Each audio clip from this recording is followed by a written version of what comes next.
Assalamu alaikum everyone. I am Noor and today I'm gonna teach you the second chapter of the nursing ethics, that is the value set. पहले chapter की video आपको मिल जाएगी, तो ये second chapter है, तो start करते हैं। सबसे पहले हम इसमें ऑब्जेक्टिव्स की बात करेंगे कि वैल्यू क्या है, वैल्यू क्लैरिफिकेशन क्या है, टाइप्स ऑफ वैल्यूज़ की बात करेंगे और फिर हम आइडेंटिफाई करेंगे the personal, societal, organisational and professional and moral values. फिर explain the modes of value transmission, recognize the value conflict and its implication to nursing practice. फिर है list advantages of value clarification and nursing profession, and then है develop professional values। ठीक है, तो सबसे पहले हम ये देखें कि वैल्यू कहते किसे हैं। वैल्यू किसे कहते हैं? एक कीमत को कहते हैं कि एक चीज़ की कीमत के बारे में आप क्या सोचते हो। हर इंसान जो है वो उसके लिए एक चीज़ जो है वो डिफरेंट मायने रखती है। तो अब यहाँ पर देखें तो समथिंग ऑफ वर्थ, किसी चीज़ की कीमत क्या है। Enduring belief and attitude about the worth of a person, object, idea और एक्शन। ठीक है, कि एक चीज़ के बारे में आपका अकीदा क्या है, आपका एटीट्यूड क्या है, कि आप उसके बारे में आपका रवैया क्या है, आप क्या सोचते हो कि वो चीज़ आपके लिए कितनी कीमती है। The value is a personal belief. ये हर इंसान का अपना अपना अपना अकीदा होता है। किसी इंसान के लिए एक चीज़ इंपॉर्टेंट होती है, किसी के लिए दूसरी चीज़ इंपॉर्टेंट होती है। About the worth you hold for an idea, custom या ऑब्जेक्ट। हर चीज़ के बारे में हर इंसान की अपनी अपनी राय होती है। ठीक है, जैसे कि I value freedom of speech, तो मैं जो है हर इंसान फ्रीडम ऑफ स्पीच को वैल्यू नहीं करता है। कोई कहता है कि फ्रीडम ऑफ स्पीच होनी चाहिए, कोई कहता है नहीं इस चीज़ की फ्रीडम होनी चाहिए। और दूसरा है आई वैल्यू माई फैमिली। कोई लोग वैल्यू, किसी की फैमिली नहीं होती तो उनको पता ही नहीं होता कि फैमिली होती क्या है, तो वो फिर फैमिली को उस तरीके से वैल्यू नहीं करते। तो हर इंसान की अपनी अपनी वैल्यू होती है। तो अब हम बात करते हैं वैल्यू क्लैरिफिकेशन की। वैल्यू क्लैरिफिकेशन क्या होता है? Value clarification is a process, ये एक ऐसा तरीका है that involve examining and understanding, जिसमें क्या क्या होता है कि जांचना और समझना one's personal values, beliefs and ethical principles. खुद के पर्सनल वैल्यूज़ के आप किस चीज़ को कितना कीमती समझते हो, आप किस चीज़ को प्रायोरिटी में समझते हो, बिलीव्स के आपके अकीदे क्या क्या हैं, एंड एथिकल प्रिंसिपल्स के आपके उसूल कौन कौन से हैं। ठीक है, अखलाकी उसूल। It is a self-reflective and often guided exploration of what matters most to an individual। ये क्या, ये सेल्फ रिफ्लेक्टिव है। ये एक इंसान का अपना एक रिफ्लेक्शन होता है कि ठीक है कि मैं इस चीज़ को इतना वैल्यू करती हूँ, इस चीज़ को इतना वैल्यू करती हूँ और इस चीज़ को इतना वैल्यू करती हूँ। ठीक है, हर इंसान का डिफरेंट होता है। And often guided exploration of what matter most to an individual. और इसमें क्या शामिल होता है? इसमें इंसान को ये पता चलता है कि एक इंडिविजुअल, एक बंदे के लिए सबसे इम्पोर्टेंट क्या है। ठीक है, मोस्ट इम्पॉर्टेंट क्या है उसके लिए। Helping them gain the greater clarity about their core values and priorities. इससे उनको क्या पता चलता है वैल्यू क्लैरिफिकेशन से, कि हमारे लिए कौन सी वैल्यू सबसे ज़्यादा इंपॉर्टेंट है और हमारी प्रायोरिटीज़ क्या हैं। ठीक है, this process can be important for personal growth, personal development. किस चीज़ के लिए एक वैल्यू क्लैरिफिकेशन इंपॉर्टेंट है? ताकि एक इंसान जो है वो डेवलपमेंट कर सके। ठीक है, डिसीजन मेकिंग, फैसले कर सके, एंड मॉरल रीजनिंग, और अखलाकी तौर पर जो है वो फैसले कर सके कि हाँ मैं ये काम कर रहा हूँ तो इसके पीछे क्या क्या रीजंस हैं। ठीक है, नेक्स्ट यहाँ पर है टाइप्स ऑफ वैल्यूज। सबसे पहली है पर्सनल वैल्यू, स्पिरिचुअल और religious value, cultural value, environmental value, moral value, economic value, social value, aesthetic value, family value, political value and organisational values and health and wellness values. ये सारी values हैं। अब different क्या होता है कि हर इंसान जो है वो डिफरेंट सोचता है। किसी के लिए पर्सनल वैल्यू जो है वो ज़्यादा इंपॉर्टेंट होती है, किसी के लिए स्पिरिचुअल वैल्यू ज़्यादा इंपॉर्टेंट होती है, किसी के लिए इन्वायरमेंटल वैल्यू ज़्यादा इंपॉर्टेंट होती है। ठीक है, it is important to note that the individual may prioritise these values differently. हर इंसान की अपनी अपनी प्रायोरिटी होगी, एंड सम वैल्यूज में भी इन कन्फ्लिक्ट विद ईच अदर। और कुछ ये होगा कि हाँ मेरे लिए ये भी इंपॉर्टेंट है और ये भी इंपॉर्टेंट है, तो थोड़ा सा कन्फ्लिक्ट आ जाएगा बीच में। ठीक है, थोड़ा सा टकराव आएगा, तजाद आएगा। वैल्यू कैन ऑल्सो चेंज और इवॉल्व ओवर टाइम। ये चेंज होती है टाइम के साथ साथ। ठीक है, इन्फ्लुएंस बाय, किस तरीके से चेंज होती है? आपका लाइफ एक्सपीरियंस है तो आप एक्सपीरियंस की वजह से एक वैल्यू आपकी चेंज हो गई, या कल्चर की वजह से, या फिर पर्सनल ग्रोथ की वजह से चेंज होती रहती है। अच्छा, अब हम बारी बारी डिस्कस करेंगे कि वैल्यूज़ की यहाँ पर टाइप्स जो उन्होंने बताई हैं उनको हम डिस्कस करेंगे। सबसे पहले हम बात किस चीज़ की करेंगे? पर्सनल वैल्यू की। ठीक है, तो पर्सनल वैल्यू होती क्या है? These are individual beliefs. हर इंसान के अपने अपने अकीदे होते हैं। ठीक है, and principle, individual beliefs and principles that are important to a person. ठीक है, कि हर इंसान का अपना अपना अकीदा होता है कि मेरे लिए ये चीज़ इंपॉर्टेंट है, मेरे लिए ये चीज़ इंपॉर्टेंट है। तो एक इंसान खुद क्या सोचता है, उसके खुद के उसूल क्या है, वो क्या होती है, वो पर्सनल वैल्यूज़ होती हैं और इन्हीं उसूलों से उस इंसान का रवैया बनता है और डिसीजंस वो फैसले करता है। ठीक है, कि मेरे लिए ये चीज़ इंपॉर्टेंट है तो हाँ पहले तुम ये करो। फॉर एग्जांपल हमारे ख़ानदान में या फिर आप बात कर लो पठानों में ज़्यादातर कि उनके लिए हया और पर्दा पहली चीज़ है ना, तो वो बोलते हैं कि एजुकेशन भी ठीक है, एक वैल्यू है, एजुकेशनल की भी वैल्यू है, लेकिन हमारे लिए रिलीजियस की वैल्यू ज़्यादा है। ठीक है, तो वो जो अपने फैसले करते हैं पहले वो हया और पर्दे को देखेंगे, उसके बाद जाके एजुकेशन को देखेंगे। ऑनेस्टी हो गई, ईमानदारी, कंपैशन मतलब रहमदिली, इंडिपेंडेंस का मतलब कि आज़ादी, क्रिएटिविटी, लॉयल्टी, वफादारी, सेल्फ डिसिप्लिन कि आप अपना हर एक टाइम चीज़ जो है वो वक्त के मुताबिक और डिसिप्लिन के मुताबिक करो, एंड काइंडनेस। ठीक है, ये पर्सनल वैल्यूज़ हैं। अब बात करेंगे सोसाइटल वैल्यूज़ की। तो सोसाइटल वैल्यूज़ का क्या मतलब होता है कि जितनी भी सोसाइटी में लोग रह रहे हैं वो एक चीज़ को फॉलो करें, एक वैल्यू को फॉलो करें, तो इसको हम क्या कहेंगे, ये सोसाइटल वैल्यूज़ हैं। शेयर्ड प्रिंसिपल्स एंड नॉर्म्स, क्या कि तमाम जो भी लोग रह रहे हैं वो ज़्यादा वो शेयर कर रहे हैं ना, उनके अपने कोई उसूल होंगे, एंड नॉर्म्स जो सकाफत वगैरह होंगे, उसूल होंगे, that shape the culture and behaviour of a society, जिससे क्या बनता है, एक कल्चर बनता है और सोसाइटी का बिहेवियर बनता है। ठीक है, फॉर एग्जाम्पल अगर हम एग्जाम्पल लें कि एक सोसाइटी है, वहाँ पर चोरियाँ बहुत ज़्यादा हो रही हैं ना, तो उस हिसाब से वहाँ की वैल्यूज़ जो हैं वो चेंज होती हुई होंगी। ठीक है, वहाँ पर लड़ाइयाँ भी उस हिसाब से बहुत ज़्यादा होंगी। तो हर सोसाइटी की अपनी वैल्यूज़ होती हैं। जैसे डेमोक्रेसी हो गई, ठीक है, कि हर कुछ सोसाइटीज़ चाहेंगी कि नहीं हमारे ऊपर कोई किंग रूल करे, है ना, और फिर उसकी पुश्तें आए और वो रूल करें, और कुछ चाहेंगे कि नहीं हम वोट करेंगे तो हमारी जो सोसाइटी है उस हिसाब से चलेगी। इक्वालिटी हो गई, फ्रीडम हो गया, जस्टिस, इंसाफ, टॉलरेंस, बर्दाश्त करना एक दूसरे को, ह्यूमन राइट्स को फॉलो करना, एंड सोशल रिस्पॉन्सिबिलिटी। अच्छा, अब बात करते हैं ऑर्गेनाइजेशनल वैल्यूज़ की। तो ऑर्गेनाइजेशन वैल्यूज़ क्या मतलब होता है कि एक ऑर्गेनाइजेशन जो चल रही है, एक इंस्टीट्यूशन जो चल रहा है, उसके कोई ना कोई वैल्यूज़ होंगी जिसको वो फॉलो करते हैं। फॉर एग्जांपल आप कॉलेज जा रहे हो तो कॉलेज वाले कहने कि आपको सुबह 7 बजे आना है। ठीक है, तो वो क्या है, वो वहाँ की एक वैल्यू हो गई। ठीक है, आपने टीचर से बदतमीजी नहीं करनी, ये क्या है, ये वहाँ की एक वैल्यू हो गई। तो कोर प्रिंसिपल्स वो तमाम उसूल that define the culture and conduct of a company और इंस्टीट्यूशन, जिससे क्या डिफाइन होता है कि उस कंपनी या इंस्टीट्यूशन के कौन कौन से उसूल हैं, कौन कौन से कंडक्ट बिहेवियर हैं, और कौन कौन से सिकाफत उसकी कौन कौन सी है। ठीक है, जैसे अकाउंटेबिलिटी होगी कि आपको जवाब देना है, आप कोई गलत काम नहीं कर सकते हो, टीम वर्क करना है, इनोवेशन नए नए तरीके से आपको काम करना है, कस्टमर फोकस कि अपने कस्टमर के ऊपर फोकस करके कोई भी काम करना है, क्वालिटी, उसमें क्वालिटी होनी चाहिए, लीडरशिप होनी चाहिए, कोई लीडर होना चाहिए जो आपको लीड करे, एडेप्टेबिलिटी मतलब आप इन्वायरमेंट के हिसाब से खुद को चेंज करें, ये ना हो कि बस आप एक ही चीज़ में अटके हुए हैं कि पुराने उसूलों में नहीं, अब नई चीज़ आई है तो उस हिसाब से आप खुद को चेंज करें। एफिशिएंसी, थोड़े से वक्त में आप ज़्यादा काम करें। ठीक है, तो अब बात करते हैं प्रोफेशनल वैल्यूज़ की, कि आप एक काम कर रहे हैं और आप एक प्रोफेशन को फॉलो कर रहे हैं, तो उसमें आप कौन कौन सी वैल्यूज़ को फॉलो करेंगे। Ethics and standards that govern the conduct and behaviour of individual with in a specific profession और फील्ड। आप किसी एक स्पेसिफिक प्रोफेशन और फील्ड में है तो वहाँ के डिफरेंट एथिक्स होंगे, वहाँ के डिफरेंट स्टैंडर्ड्स होंगे, उस हिसाब से लोगों का बिहेवियर होगा, लोगों के रवैये उस हिसाब से होंगे। ठीक है, तो इसको हम क्या कहेंगे, ये प्रोफेशनल वैल्यूज़ हैं। प्रोफेशनलिज्म कि आपको अपने काम में महारत होनी चाहिए, कॉम्पिटेंस आप दूसरे से अच्छा काम करें, कॉन्फिडेंशियलिटी आप ख्याल रखें कि आपको अगर कोई एक बात बताई जाए तो आप उसको फैलाएं ना, trustworthiness, accountability, continuous learning, बार बार आप नई नई चीज़ें सीखेंगे, respect for the colleagues and adaptability. मैंने आपको पहले बता दिया कि अडेप्टेबिलिटी क्या होती है।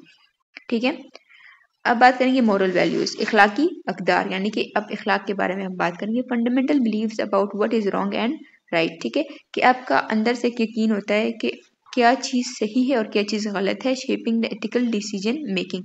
और इससे क्या बनता है, इसी से तो आगे डिसीजंस बनते हैं। ठीक है, कि हाँ ये ठीक, ये काम ठीक है तो मैं ये फैसला करता हूँ, इस हिसाब से फैसला करता हूँ। ठीक है, जैसे ऑनेस्टी हो गई, फेयरनेस, ठीक है, जस्टिस, एम्पैथी, एम्पैथी मतलब हमदर्दी, रिस्पॉन्सिबिलिटी जिम्मेदारी, respect for others, and truthfulness सच बोलना। ठीक है, अच्छा, modes of value transmission, value कैसे कैसे ट्रांसमिट होगी। जैसे फॉर एग्जांपल एक बंदा है तो उसको खुद से तो कुछ नहीं पता चलेगा ना, वो कुछ देखेगा तो उसको पता है, एक बंदा है उसको सच के बारे में मतलब इस तरीके से नहीं पता, भी छोटा है, उसको नहीं पता कि सच क्या होता है, तो वो एक वैल्यू है, सच क्या है, ये एक वैल्यू है। आप उसको किसी ने बताया कि सच ये होता है और सच ऐसे बोलना होता है और झूठ नहीं बोलना होता, तो वो एक ट्रांसफ़र होगा ना, और ट्रांसफ़र कैसे होगा वैल्यू का, इसके मोड्स क्या है, किस किस तरीके से वो ट्रांसफ़र होगा, तो इसमें हम ये पढ़ेंगे। कौन कौन से मोड्स हैं? एक है modelling, moralising, laissez faire, rewarding and punishing and responsible choice. अभी हर एक को हम एक्सप्लेन करेंगे आगे, ठीक है। सबसे पहले है मॉडलिंग। मॉडलिंग का क्या मतलब होता है कि mode of value transmission involves the people learning and adopting values. कैसे लोग सीखते हैं और उनको अडॉप्ट करते हैं, उनको अपनाते हैं वैल्यूज बाय ऑब्जर्विंग, इर्द गिर्द को देखकर, and imitating the behaviour of role models they admire, और अपनाते हैं क्या बिहेवियर उन रोल मॉडल्स का कि हाँ मैं इसको जानता हूँ, मैं ये मेरे लिए इम्पोर्टेंट है, तो जो मतलब जो अखलाक इसके अंदर है मुझ में भी वो होंगे, ठीक है। तो इसको हम क्या कहते हैं? मॉडलिंग, मतलब दूसरे से सीखना। If a child sees a parents consistently demonstrating the honesty. अब एक चाइल्ड है, उसी के उसके बच्चे उसको बार बार देख रहे हैं, ठीक है, एक पेरेंट को कि मेरा बाप जो है वो बार बार ऑनेस्टी की बात करे, ईमानदारी की बात करे, ठीक है। वो तो उसके बाद क्या होगा कि उसका अपना बिहेवियर जो है वो भी अपने बाप की तरह हो जाएगा कि वो खुद भी अपनी लाइफ में ऑनेस्टी लेकर आएगा, और खुद का जो अपना इंटरनल है ना, उसको वो ऑनेस्ट बनाएगा, उसको सच्चा बनाएगा, ठीक है। अच्छा, अब बात करते हैं मॉरलाइजिंग की।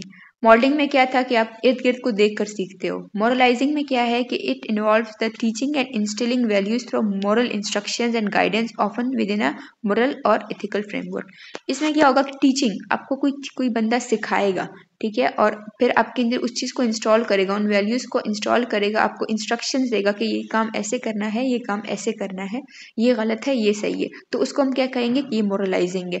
जैसे फॉर एग्जांपल स्टोरीज होती थी ना बचपन में जब हम पढ़ते थे, तो स्टोरीज के आखिर में क्या होता था? मोरल होता था कि इसका ये नतीजा निकला, तो उसी नतीजे से हम सीखते थे कि जो है वो ईमानदारी ईमानदारी ये है, ईमानदारी वो है, ठीक है। तो ये हमारे जो मोरलाइजिंग क्या होता है कि आप एक मॉरल से सीखते हो, आप दूसरों से सीखते हो, दूसरा आपको बताता है तो आप सीखते हो। एग्जाम्पल इन रिलीजियस कंटेक्स्ट में हम बात करें कि एक रिलीजियस लीडर है कोई, ठीक है, और वो मोरल इंस्ट्रक्शंस दे रहे हैं कॉन्ग्रीगेशन मतलब अपने ग्रुप वालों को, तो emphasizing the value of compassion, compassion के बारे में बात करें कि हमदर्दी ये होती है, हमदर्दी वो होती है, नरम दिली, ठीक है, हेल्पिंग दोज इन नीड वगैरह, ये सब कुछ कह रहे हैं, ठीक है। तो ये टीचर क्या करे? इनकरेज करे, हौसला अफजाई कर रहे हैं तमाम ग्रुप वालों की कि आप इन वैल्यूज़ को फॉलो करो। तो आपने मोरलाइजिंग में क्या करना है? अपने सीखना है दूसरे से, ठीक है। अच्छा, अब हम नेक्स्ट स्लाइड में बात करते हैं लेसिस फेयर की, ठीक है। तो लेसिस फेयर क्या होता है? It is a non interference approach to the value transmission. एक ऐसी अप्रोच होती है वैल्यू ट्रांसमिशन की जिसमें कोई इंटरफेरेंस नहीं होती, कोई मुदाखलत नहीं करता, where individuals are left to develop their own values, ठीक है। वहाँ पर इंडिविजुअल्स को क्या कहा जाता है कि आप अपनी खुद की वैल्यूज़ को डेवलप करो। ये नहीं होता कि कोई फोर्सफुली या फिर कोई आपको गाइडेंस देता है। इंडिविजुअल जो है वो एक बंदा जो है वो इन्वायरमेंट से सीख कर खुद वैल्यूज़ देखता है, ठीक है। विदाउट मच गाइडेंस और इंटरवेंशन, कोई इसमें मुदाखलत नहीं करता। This approach is often used in situations, कहाँ पर यूज़ होती हैं? Where it is believed that individuals should be free to develop their own values and believe से, वहाँ पर यूज़ होती हैं, उन सिचुएशंस में यूज़ होती हैं जहाँ पर ये सोचा जाता है, ये यकीन किया जाता है कि इंडिविजुअल्स को ये आज़ादी होनी चाहिए कि वो खुद अपनी वैल्यूज़ बनाएं, इर्द गिर्द को देखें कि कौन कौन सी चीज़ इंपॉर्टेंट है, कोई चीज़ कितनी इंपॉर्टेंट है, उस हिसाब से अपनी वैल्यू को सेट करे और अपने अकीदे बनाए, ठीक है। तो जैसे एग्जाम्पल में यहाँ पर है कि parents give their children a high degree of freedom, ठीक है, उनको क्या देते हैं? हाई डिग्री ऑफ फ्रीडम देते हैं, ठीक है, ताकि आज़ादी उनको देते हैं, एंड एक्सप्लोर, तो नई नई चीज़ें देखते हैं, एंड मेक चॉइसेस, और चॉइसेस करते हैं अबाउट देयर वैल्यूज़, तो उस हिसाब से वो अपनी वैल्यूज़ को सेट करते हैं और अपनी बिलीव्स को सेट करते हैं। कोई इनको पेरेंट्स ये नहीं बोलते कि तुमने ये करना है, ये नहीं करना है, नहीं, बल्कि वो खुद सोच कर एक काम करते हैं। These children often develop their values independently, ये खुद जो है खुद मुख्ताराना तौर पर डेवलप करते हैं, यानी खुद डेवलप करते हैं, कोई और आके इनकी वैल्यूज़ नहीं डेवलप करता। बेस्ड ऑन देयर एक्सपीरियंसेस, किस चीज़ पर? एक्सपीरियंस की बेस पर कि आज मैंने इस चीज़ को प्रायोरिटी दी तो मेरे साथ बुरा हो गया, तो अब मैं कल इसको प्रायोरिटी नहीं दूंगा। उस हिसाब से जो है अपने एक्सपीरियंस के हिसाब से वो लोग अपनी वैल्यूज़ डेवलप करते हैं, एंड सेल्फ डिस्कवरी, एंड खुद को पहचान करके मुझ में ये चीज़ है, ये खूबी है, ये खामी है, तो उस हिसाब से, ठीक है, rather than being strongly directed by their parents. उनमें ये नहीं होता, ठीक है, कि वो अपने पेरेंट्स की तरफ से उनको कोई डायरेक्शन नहीं मिलती है, वो खुद सब कुछ करते हैं, ठीक है। तो अब नेक्स्ट स्लाइड पर चलते हैं। रिवॉर्डिंग एंड पनिशिंग, ये तो सबको पता है कि कोई अच्छा काम करो तो उसको रिवॉर्ड दो, कोई बुरा काम करो तो उसको पनिश करो, तो फिर वो दोबारा वो काम नहीं करेगा। लेकिन इसको हम पढ़ते हैं, इसमें क्या लिखा हुआ है कि इन्वॉल्व्स द रीइंफोर्सिंग, ठीक है, इन्फोर्स करना, फोर्स करना किसी को, सर्टेन वैल्यूज, किसी वैल्यू को इन्फोर्स करना कि तुमने ये काम करना ही करना है, through the use of the reward for desirable behaviour. अब रिवॉर्ड को यूज करेंगे किस चीज के लिए, कि कोई ऐसा बिहेवियर एक बंदे ने किया है जो कि अच्छा है, जो जिसको मानना एक्सेप्ट किया जाता है माशरे में, एंड पनिशमेंट्स, और उनको पनिशमेंट्स मिलेंगी फॉर अनडिजायरेबल बिहेवियर, उस बिहेवियर पर जो कि अच्छा नहीं है, ठीक है। तो रिवॉर्ड किस चीज़ पर मिलेगा, अच्छे बिहेवियर पर, और बुरे बिहेवियर के ऊपर उसको पनिशमेंट मिलेगी। तो इससे जो वैल्यूज इंसान के अंदर एक मोड ऑफ ट्रांसमिशन है, ठीक है। Involves using a reward or punishment to encourage or discourage certain behaviors or values, ठीक है। इसमें हम रिवॉर्ड्स या पनिशमेंट्स को यूज़ करते हैं ताकि हम हौसला अफजाई कर सकें किसी अच्छे काम की, और ये कह सकें कि नहीं ये तुमने गलत किया, तो उस हिसाब से हम उसको पनिशमेंट देंगे ताकि उससे उसकी कुछ वैल्यूज़ और बिहेवियर जो है वो डेवलप हो सके। कि अच्छी आदत है तो ठीक है इसको अपनाओ, इसके ऊपर रिवॉर्ड दो, बुरी आदत है तो इसको ऊपर पनिश करो ताकि फिर दोबारा वो हरकत ना करे। जैसे यहाँ पर एग्जाम्पल में दिया हुआ है, in a company employees who consistently meet और exceed target are rewarded with financial bonuses, ठीक है, जो बार बार जो है अपने टारगेट्स को पूरा करते हैं उनको फाइनेंशियल बोनस मिलता है। और those who engage in unethical practices, वो जो कि अनएथिकल प्रैक्टिसेस में, जैसे कि कोई चोरी वगैरह करता हो कंपनी से, या फिर वायलेट द कंपनी पॉलिसीज, या कंपनी की पॉलिसीज को वायलेट करता हो, उसके खिलाफ वर्जी करता हो, तो उनको क्या मिलेगा, डिसिप्लिनरी एक्शंस एंड टर्मिनेशन और जॉब टर्मिनेशन, ठीक है, यानी कि उनके खिलाफ कोई केस हो जाएगा या फिर उनको जॉब से निकाल दिया जाएगा। Reinforcing the organisational values of performance and integrity, तो इससे क्या होगा कि ऑर्गेनाइजेशन की वो जो वैल्यूज हैं वो बरकरार रहेंगी, ठीक है, उसकी जो सालमियत है वो बरकरार रहेगी। फिर नेक्स्ट अगली बार जो है वो कोई और वर्कर जो है वो ये हरकत करने की कोशिश नहीं करेगा। तो इस तरीके से ये रिवॉर्ड और पनिशिंग से ये एक मोड ऑफ ट्रांसमिशन है वैल्यू का, ठीक है। अब आगे बात करते हैं रिस्पॉन्सिबल चॉइस। अब रिस्पॉन्सिबल चॉइस का क्या मतलब है, refers to individual taking ownership of their decisions and their consequences reflecting their values, ठीक है। इसमें क्या होगा कि इंडिविजुअल जो है वो जो भी फैसला करेगा वो उसकी खुद की ओनरशिप लेगा, किसी के ऊपर कल ब्लेम नहीं डालेगा, बल्कि जो भी करेगा अपनी मर्जी से वो फैसला करेगा, और फिर उसके जो भी नताइज आएंगे उसको वो भुगतेगा, चाहे अच्छे हों या फिर वो बुरे हों। और फिर वो नताइज किस हिसाब से होंगे, वो उसकी वैल्यूज़ के हिसाब से होंगे कि उसकी वैल्यूज़ में किस चीज़ को प्रायोरिटी दी गई और किस चीज़ को नहीं दी गई। तो इसको हमने क्या कहा, रिस्पॉन्सिबल चॉइस, क्योंकि वो खुद रिस्पॉन्सिबल होगा अपनी चॉइस का। A student chooses to study diligently for an exam, एक स्टूडेंट जो है वो अच्छे तरीके से एग्जाम के लिए स्टडी करना चाहता है। Acknowledging the value of education, उसको पता है कि एजुकेशन की वैल्यू क्या है, पर्सनल ग्रोथ की वैल्यू क्या है। Even though it requires sacrificing some leisure time, इसमें क्या चीज़ चाहिए होती है कि आप कुछ सेक्रीफाइस करते हो, अपने फ्री टाइम को आप सेक्रीफाइस करते हो। लेजर टाइम का क्या मतलब होता है, free time. This responsible choice reflects his और हर कमिटमेंट टू एकेडमिक एक्सीलेंस, इसी चॉइस से पता चलता है कि वो कितना कमिटेड है अपनी एकेडमिक एक्सीलेंस की तरफ, और वो कितना रिस्पॉन्सिबल है अपनी चॉइस को लेकर, ठीक है। अच्छा, नेक्स्ट स्लाइड में बात करें कन्फ्लिक्ट की। कन्फ्लिक्ट की हमने पहले भी बात की थी, लेकिन अब दोबारा आया है तो अब यहाँ पर वैल्यू कन्फ्लिक्ट की बात करेंगे। Conflict refers to a state of disagreement, tension और opposition between the individuals, group या फिर एंटिटीज। क्या होता है, ये एक डिसएग्रीमेंट होता है कि हाँ मैं इस बात पर इत्तेफाक करती हूँ तुम नहीं करते हो, तो इसको क्या कहते हैं, कोई डिसएग्रीमेंट हो गया, कोई टेंशन या कोई ओपोजिशन, मतलब एक दूसरे के खिलाफ है। वो इंडिविजुअल्स भी हो सकते हैं, ग्रुप भी हो सकता है, या फिर कोई पूरी पूरी कॉलोनीज भी हो सकती हैं। It often arises from differences in interest, किस चीज़ में इंटरेस्ट में डिफरेंस होगा, वैल्यू में डिफरेंस होगा, या फिर गोल्स जो है वो अलग अलग होंगे।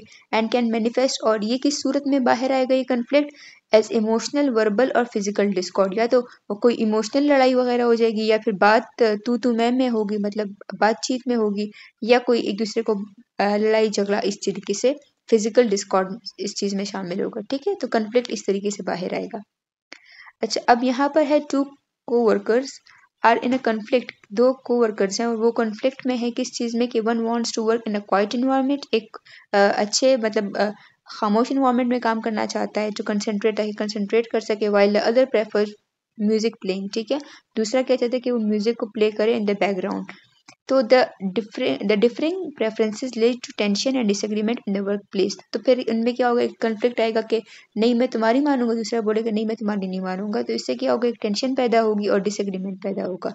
तो अब टाइप्स ऑफ कन्फ्लिक्ट कौन कौन से हैं, हमारे पास है interpersonal conflict, intrapersonal, intergroup and intra group. ठीक है, तो अब यहाँ पर वैल्यू कॉन्फ्लिक्ट की बात हो रही है कि वैल्यू में तजाद आएगा। ठीक है, value conflict is a clash between the individuals और ग्रुप्स, ठीक है, with fundamentally different beliefs and ethical principles, के उनकी वैल्यूज और उनके उसूल जो है वो एक दूसरे से अलग होंगे तो तभी कॉन्फ्लिक्ट आएगा। For example, a value conflict can occur when one person believes in strict environment conservation। ठीक है, एक बंदा है उसको इस बात पर यकीन वो इस बात पर पूरा यकीन रखता है कि हमारा जो इन्वायरमेंट है वो सेफ रहना चाहिए, चाहे फैक्ट्री जो है वो जो भी चीज़ें बना रही है लेकिन हमारा इन्वायरमेंट जो है वो सेफ रहना चाहिए।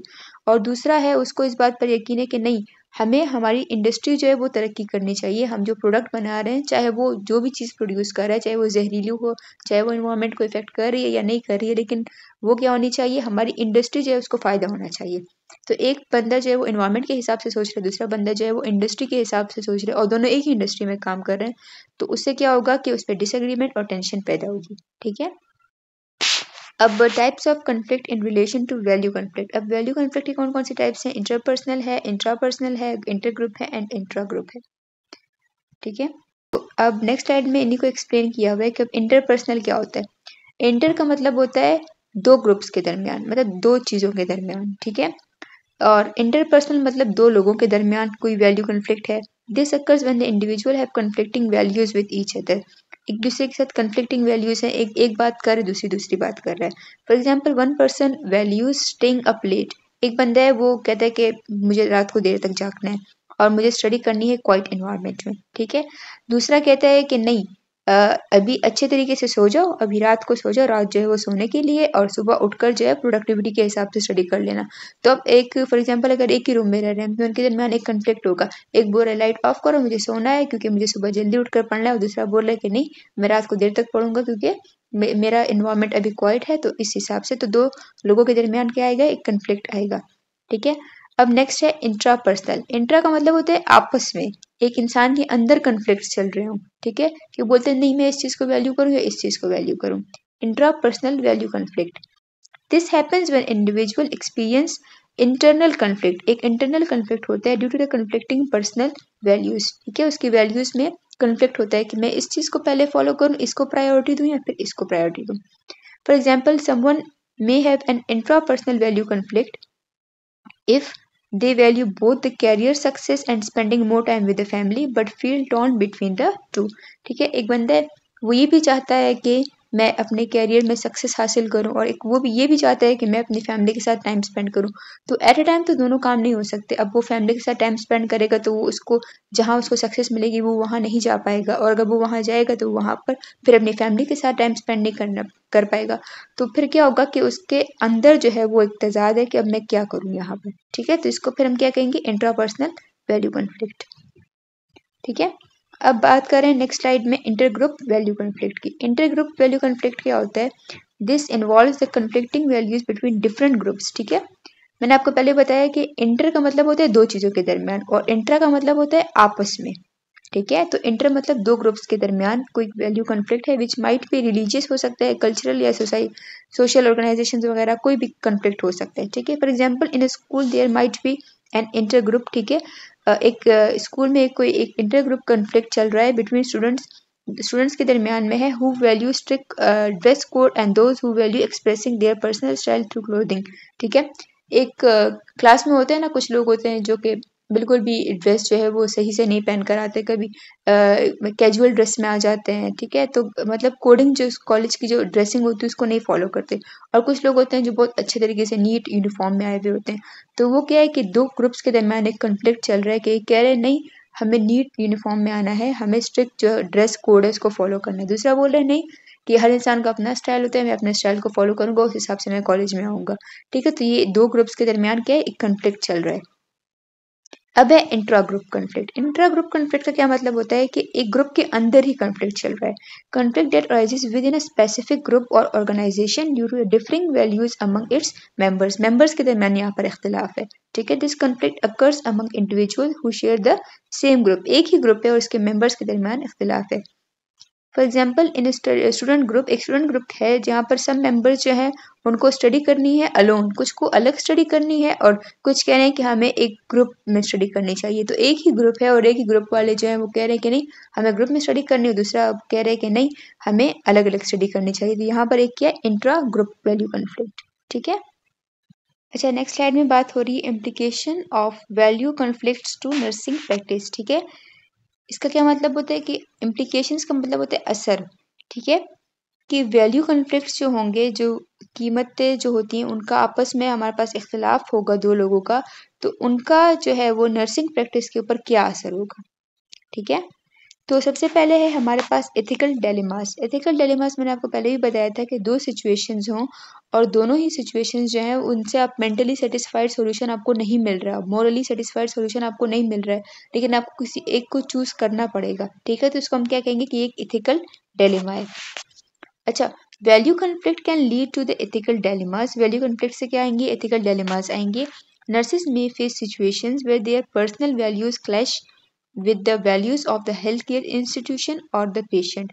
ऐसा हो सकता है कि नर्स जो है वो एक ऐसी सिचुएशन फेस करे कि जहाँ पर उसका एक पर्सनल वैल्यू का क्लैश आ रहा है, किसके साथ, या तो किसी हेल्थ केयर के इंस्टीट्यूशन के साथ क्लैश आ रहा है या फिर किसी पेशेंट के साथ क्लैश आ रहा है। कि एक नर्स होती है वो एक चीज़ को प्रायोरिटी दे रही है और पेशेंट जो है वो किसी और चीज़ को प्रायोरिटी दे रहा है, तो इस क्लैश की वजह से फिर क्या होगा, हमारे पास एक एथिकल डिलेमा क्रिएट होगा। This can create moral distress. इससे क्या होगा, एक स्ट्रेस पैदा होगा, एक अखलाकी तौर पर एक डिस्ट्रेस पैदा होगा एक नर्स के और नर्स के बीच में, एंड चैलेंज देयर एबिलिटी। और इससे क्या होगा कि उनकी एबिलिटीज़ जो हैं वो कमज़ोर हो जाएंगी, वो चैलेंज हो जाएंगी कि मैं अब क्या करूँ इस सिचुएशन में, to make ethically sound decisions. ठीक है, वो मोरली साउंड डिसीजन, अखलाकी तौर पर सही तरीके से डिसीजंस नहीं ले पाएंगी क्योंकि वो एक स्ट्रेस में आ जाएगी। अच्छा, नेक्स्ट है पेशेंट केयर।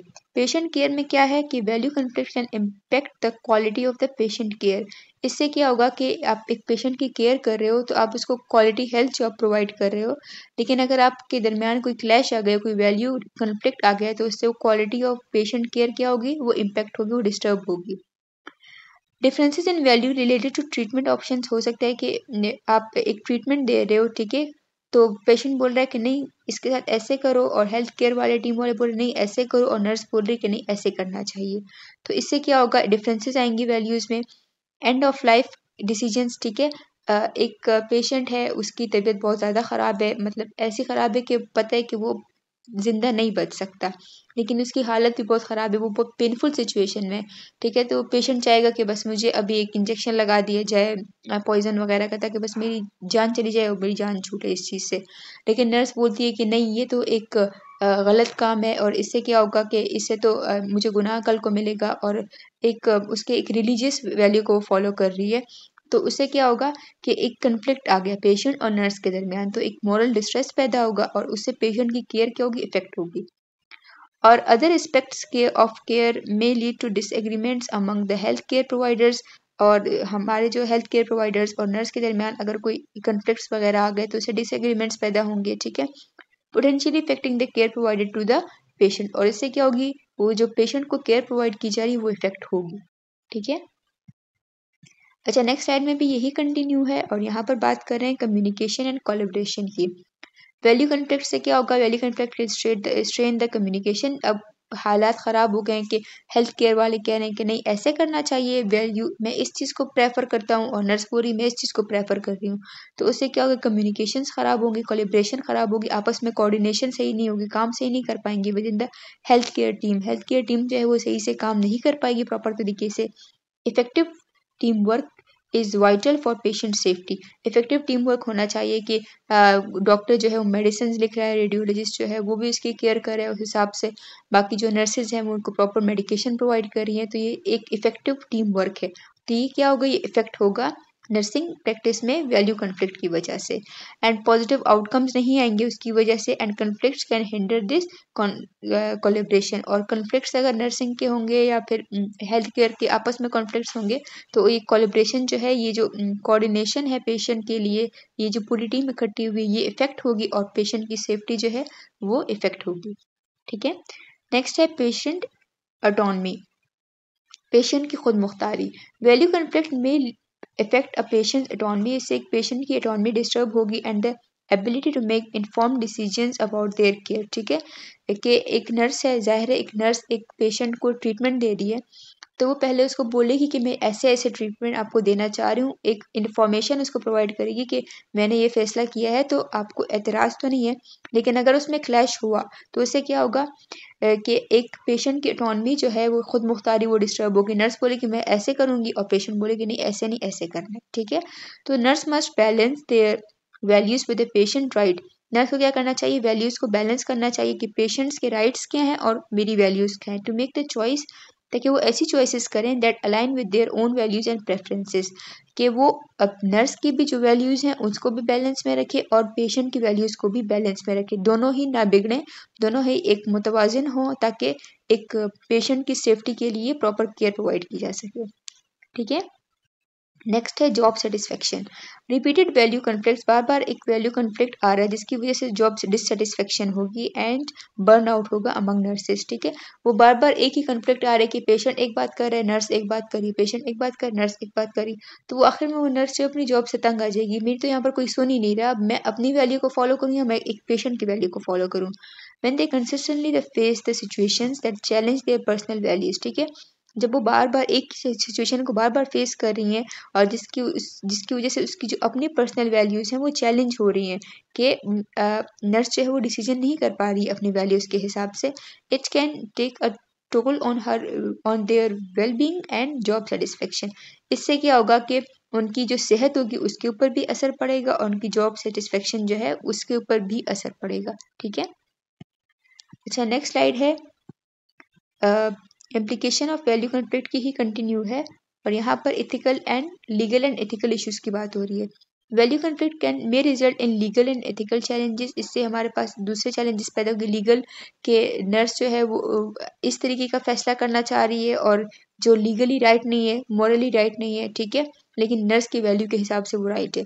ठीक है, and ethically and ethical challenges आएंगे if a health care providers make decisions, वो एक ऐसे डिसीजंस करें health care providers that go against a patient wishes, जो कि पेशेंट की ख्वाहिशात के खिलाफ हों और बेस्ट इंटरेस्ट या उसके लिए बेहतरीन ना हो due to the value conflict, value की कन्फ्लिक्ट की वजह से, तो it can lead to the legal repercussion and और एथिकल कंप्लेंट्स। ठीक है, तो इससे क्या होगा कि वो जो लीगल उसके अंदर मसले पैदा होंगे और एथिकल कंप्लेंट्स पैदा होंगे कि ये चीज़ आप मॉरली गलत है और आप ये चीज़ कर रहे हो। ठीक है, टू एड्रेस दिस इम्प्लीकेशंस, इन एप्लीकेशंस को इन असरात को जो है ख़त्म करने के लिए क्या करना चाहिए, nurses and health care institution often implement ethical training. इससे क्या होता है कि इन असरात को ख़त्म करने के लिए या कम से कम करने के लिए या बताने के लिए कि ये असरात आएंगे, उससे क्या होता है कि हेल्थ एंड नर्सेज होती हैं उनको ट्रेनिंग दी जाती है, एथिक्स ट्रेनिंग दी जाती है, उनको इनकरेज किया जाता है कि वो ओपन कम्युनिकेशन करें अबाउट वैल्यूज़ के बारे में और एथिकल इश्यूज़ के बारे में, एंड इस्टेब्लिश क्लियर प्रोटोकॉल्स, और वो बताएं अच्छे तरीके से कि हमारी पॉलिसीज़ क्या हैं, हमारे प्रोटोकॉल्स क्या हैं, कि हमने इन चीज़ों को फॉलो करके एक डिसीजन को करना है। ठीक है, इन एथिकली कॉम्प्लेक्स सिचुएशन, एक ऐसी सिचुएशन हो जहाँ पर आप जो बहुत कॉम्प्लेक्स तरीके की सिचुएशन हो जहाँ पर सही का पता ही नहीं चल रहा कि यहाँ पर ये चीज़ मॉरली राइट है, ये चीज़ इखलाकी तौर पर ठीक है, तो एक ऐसी सिचुएशन में जो है वो डिसीजन करने के लिए क्या चाहिए, क्या इथिक्स की ट्रेनिंग ज़रूरी है। ठीक है, और ओपन कम्युनिकेशन बहुत ज़रूरी है। एडिशनली और क्या ज़रूरी है, एथिकल कमिटीज एंड कंसल्टेंट्स में be involve in resolving the value conflicts in health care setting, कि कौन कौन शामिल होगा, एथिकल कमेटीज़ होंगी, ज़ाहिर है एक हॉस्पिटल है इतना बड़ा चल रहा है तो उसकी कोई ना कोई एथिकल कमेटी तो होगी जो कि इखलाकी फैसले करेगी कि इस बंदे ने गलत काम किया या इसने गलत काम किया। ठीक है, ये कंसल्टेंट्स होंगे तो वो भी इन्वॉल्व होंगे कि जो भी वैल्यू कॉन्फ्लिक्ट आए उनको ख़त्म किया जाए नर्सिंग के हेल्थ केयर सेटिंग के अंदर। ठीक है, अच्छा इस स्लाइड में बात हो रही है advantages of value clarification in nursing profession. Value clarification जो है वो क्यों इम्पोर्टेंट है और उनके क्या क्या फ़ायदे हैं नर्सिंग के प्रोफेशन में। तो सबसे पहले क्या फ़ायदा है, एथिकल डिसीजन मेकिंग, कि अगर आपकी वैल्यूज़ क्लियर होंगी तो उससे आप अच्छे तरीके से मॉरली अखलाकी तौर पर सही फैसले कर पाएंगे। It help the nurses improve, एक सेकंड थोड़ा जूम करके देखते हैं। ठीक है, it help the nurses identify and clarify there personal values. इनसे क्या होगा कि उनकी आपस की जो पर्सनल वैल्यूज होंगी वो क्लैरिफाई हो जाएंगी, पेशेंट की हो या नर्स की हो या नर्स और नर्स की आपस में हो, which is crucial for making the ethical decisions in patient care. कि वो किस लिए ज़रूरी है वैल्यू क्लैरिफिकेशन, कि ताकि वो एथिकली राइट डिसीजंस कर सकें, इखलाकी तौर पर सही फैसले कर सकें पेशेंट की केयर के लिए। And this clarity enables them to align, और इस क्लैरिटी से क्या होगा कि वो वो अलाइन कर सकेंगे their actions with their values. ठीक है, कि उनके जो भी एक्शंस होंगे, जो भी वो डिसीजन लेंगे, वो अपनी वैल्यूज के हिसाब से लेंगे, while adhering to the ethical standards, और वो एथिकल स्टैंडर्ड्स को फॉलो करते हुए अपने डिसीजंस को लेंगे। ठीक है, नेक्स्ट हमारे पास बात हो रही है इम्प्रूव पेशेंट केयर। ठीक है, तो nurses with clear understanding of their values can provide the patient centred care. ठीक है, जो एक ऐसी नर्स जो कि अंडरस्टैंड कर रही हो कि मेरी कौन कौन सी वैल्यूज हैं, तो वो क्या करेगी, वो पेशेंट सेंटर्ड केयर प्रोवाइड कर सकेगी by respecting and addressing the values. ठीक है, कि वो पेशेंट को बताएगी कि ये चीज़ इंपॉर्टेंट है, मुझे इस चीज़ को प्रायोरिटी इसलिए देनी है, और वो अपने प्रेफरेंसेस बताएगी, अपनी प्रायोरिटीज बताएगी एंड बिलीव्स बताएगी। ठीक है, ऑफ पेशेंट, और वो उन पेशेंट के भी जो बिलीव्स हैं उनको भी समझेगी और अपने बिलीव्स भी बताएगी। This leads to improve patient satisfaction and outcome. इससे क्या होगा कि पेशेंट जो है उसकी सेटिस्फेक्शन इम्प्रूव होगी, वो मुतमईन होगा कि हाँ मेरे साथ जो हो रहा है वो सही हो रहा है, और आउटकम्स भी क्या होंगे, वो लड़ाई झगड़े नहीं होंगे और आउटकम्स उसके पॉजिटिव आएंगे।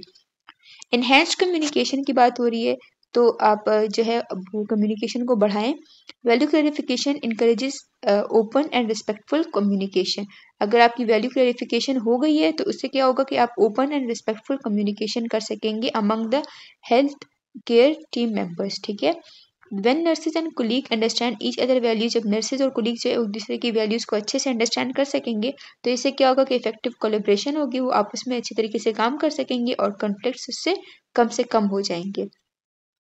अच्छा, अब कॉन्फ्लिक्ट रेजोल्यूशन की बात हो रही है कि it equips nurses with skill to manage the value conflicts. ये तैयार करती है नर्सेज को उन स्किल के साथ कि ये जो है वो कॉन्फ्लिक्ट वैल्यू कॉन्फ्लिक्ट्स को अच्छे से मैनेज कर सके, कोई लड़ाई झगड़ा ना हो और आपस में बातचीत हल हो जाए, एंड एथिकल डिलेमास जो हैं और वो भी ख़त्म हो जाए more effectively. They can engage in constructive discussion to find ethical solution when value differ। और इससे क्या होगा कि वो कंस्ट्रक्टिव डिस्कशन करेंगे। फॉर एग्जांपल एक दो बंदों के दरमियान जो है वो वैल्यू कॉन्फ्लिक्ट आया है, तो वो आराम से बैठेंगे और उसका एक हल निकालने की कोशिश करेंगे, बजाय इसके कि वो लड़ते और झगड़ें। ठीक है, अच्छा नेक्स्ट हमारे पास यही बात हो रही है कि पर्सनल वेलबींग, खुद का ख्याल रखना। ठीक है, value clarification contributes to the personal wellbeing. ठीक है, हेल्थ जो है वो उससे हमारे पास ठीक रहेगी और जॉब सेटिस्फेक्शन भी उनकी ठीक रहेगी नर्सेज के लिए। ठीक है, when they work in alignment with their values, जब वो अपने वैल्यूज के हिसाब से काम करेंगे ना, तो they are less like to experience moral distress and burnout. तो तब क्या होगा कि वो मोरल डिस्ट्रेस को बहुत कम फेस करेंगे और बर्नआउट नहीं होगा, वो तंग नहीं आएंगे अपनी जॉब से कि बस मुझे करनी ही नहीं है, इसमें ये है इसमें ये है। ठीक है, अच्छा अब यहाँ पर है professional growth. Value clarification is a part of ongoing professional growth. Professional growth होगी वैल्यू क्लैरिफिकेशन से कि हाँ मैंने नया एक्सपीरियंस किया है। ठीक है, it encourages the nurses to reflect their practice and make improvements. इससे क्या होगा कि नर्सेज को पता चलेगा कि मेरी यहाँ पर ये गलती थी, यहाँ पर मैंने इस वैल्यू को इस हिसाब से देखा था, और इससे वो इम्प्रूवमेंट्स करेंगी। ठीक है, which can lead to a career advancement, जिससे उसका कैरियर जो है और भी एडवांस होता जाएगा एक्सपीरियंस के साथ। कंप्लाइंस विद एथिकल स्टैंडर्ड्स, मतलब एथिकल स्टैंडर्ड्स को फॉलो करते हुए कोई काम करना। ठीक है, उसके मुताबिक काम करना।